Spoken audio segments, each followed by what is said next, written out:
So we're going to talk about the process now and what it took to put the track together.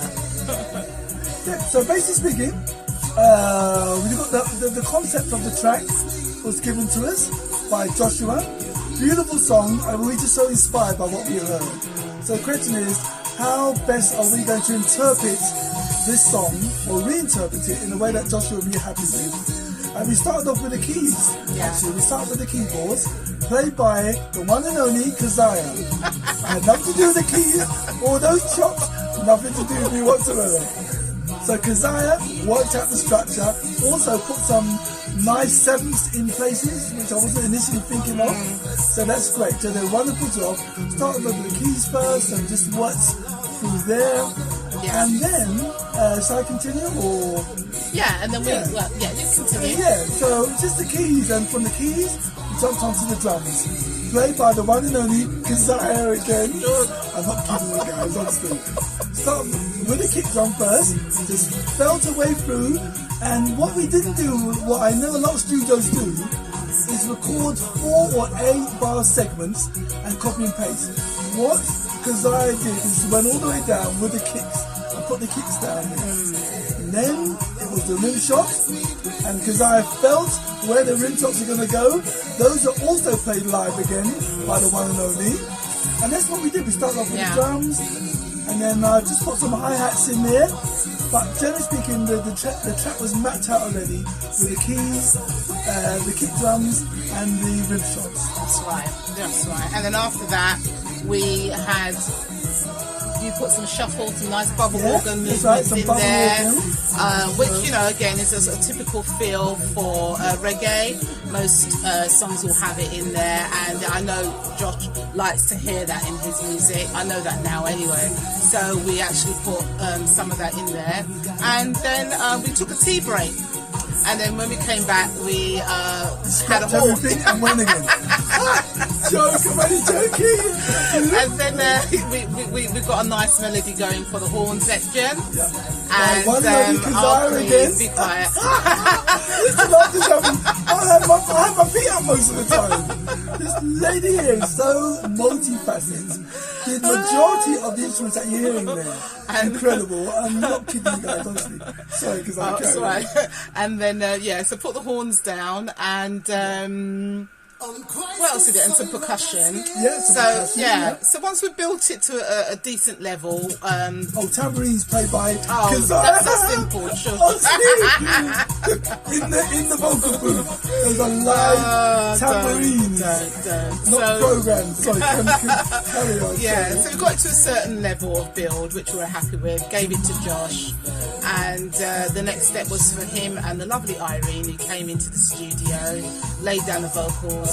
Really great session, lovely session. Lovely stuff, guys. Yeah, and then from there it was left to us to continue with the track, which we did do by calling in the wonderful Ivan Christie, who hopefully you would have seen.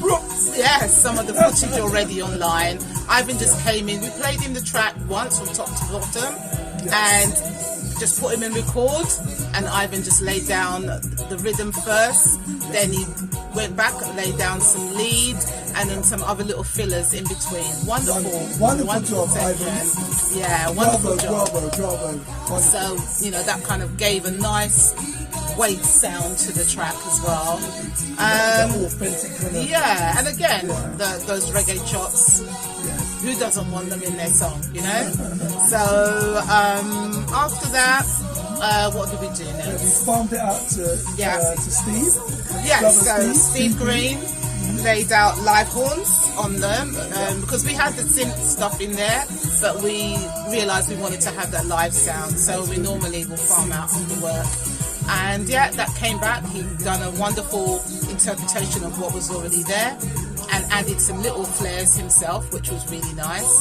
And and then after that, we just added some more keys, I think. Yeah, add some more keys. Another idea by Keziah said I needed to move around and bubble it up a bit with the acoustic piano in a few places. Yeah. So we put those in. Thank you, Keziah, for that again.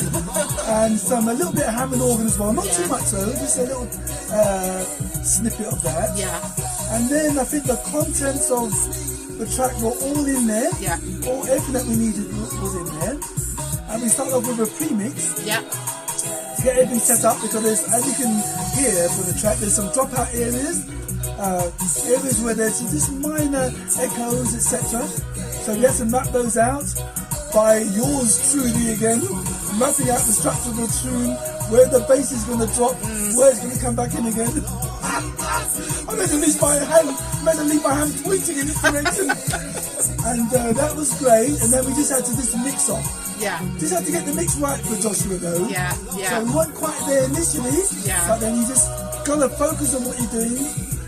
This is for any mix engineers that are out there. Sometimes we can rush through projects. Sometimes you just got to be dedicated to see the track right the way through from the beginning to end without cutting corners and rushing, just to make sure we do a proper, thorough job that the client will be happy with. Yeah. So we got there in the end. And we're happy with it, and Josh was really happy with it. And Irene as well. Yeah. So and then after that, sending it off to be mastered. And we've been sending off most of our tracks to Anchor Studio to be mastered in Jamaica for the last 7 years. I think about how many songs would you say normally go over there from the studio? I'm trying to think. It's definitely every year, definitely more than percentage-wise. With reggae, I would say about 80% of the music is from Free Chronicles. It's going out to Gusty Clark's Anchor Studios for mastering. Yeah. Even probably 85%. Yeah. They do a top-class job. Found once again by yours truly. I never knew they existed regarding their online services.